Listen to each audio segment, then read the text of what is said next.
Hello बच्चों, let's go through the question. Question कह रहा है the speed of a projectile at its maximum height is √3/2 times of it initial speed of projection.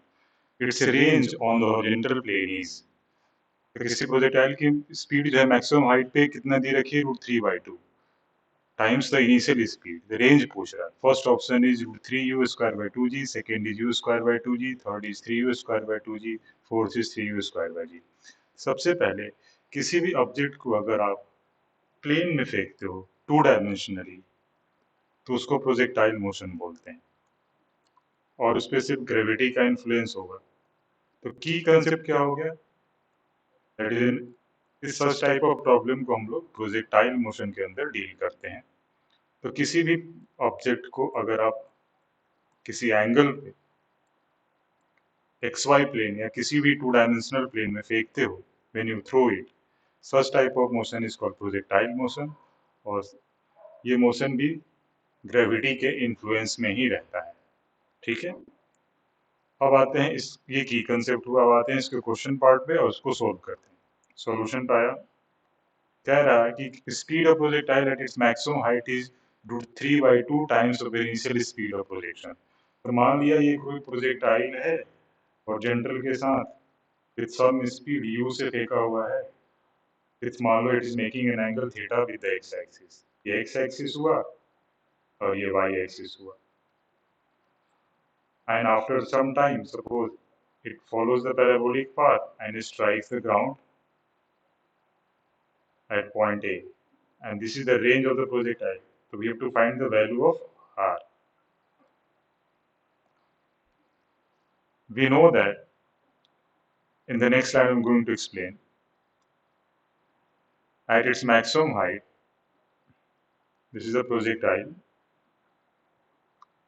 and suppose यहाँ पे strike किया, ये initial speed of projection है और ये जो है थीटा एंगल बना रहा है। At its maximum height, velocity in y direction becomes 0. Velocity in y direction becomes 0. So velocity, जो net velocity होती है, that is the velocity along x axis होती है, that is equal to vx.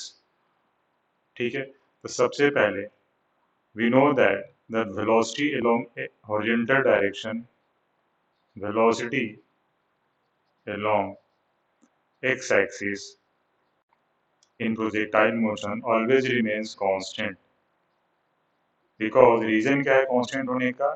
Because force along यहाँ पे x axis के along कोई force नहीं लगता है, तो न्यूटन सेकेंड लॉ से एक्सेलरेशन होता है force upon mass of the projectile, ये 0 हो जाएगा।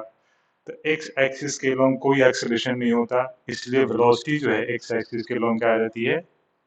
कांस्टेंट रहती है। ये रीजन है प्रोजेक्टाइल मोशन में। तो एक्स एक्सिस के लॉन्ग वेलोसिटी कांस्टेंट है, तो u cos थीटा जो इनिशियल वेलोसिटी है, u की इधर कंपोनेंट आएगी u cos थीटा, ये ux है, वो vx के बराबर हो गया। vx v के बराबर है और v जो है कह रहा है क्वेश्चन में कि √3/2 times the initial speed, that is u के इक्वल है। तो यहाँ से u कैंसिल आउट हो गया, तो थीटा की वैल्यू 30 डिग्री आ गई। मतलब एंगल ऑफ प्रोजेक्शन कितनी आ गई? 30 डिग्री। अब हमें पता है रेंज ऑफ द प्रोजेक्टाइल जो होती है का फॉर्मूला होता है u² sin 2 theta divided by g। ये रेंज का फॉर्मूला होता है। थीटा की वैल्यू पता चल गई, तो हो जाएगा u²। 2 थीटा का मतलब sin 60 डिग्री। sin 60 की वैल्यू √3/2 इंटू जी। ये हमारा फाइनल आंसर हो गया। तो प्रोजेक्टाइल की रेंज कितनी होगी? √3u²/2g।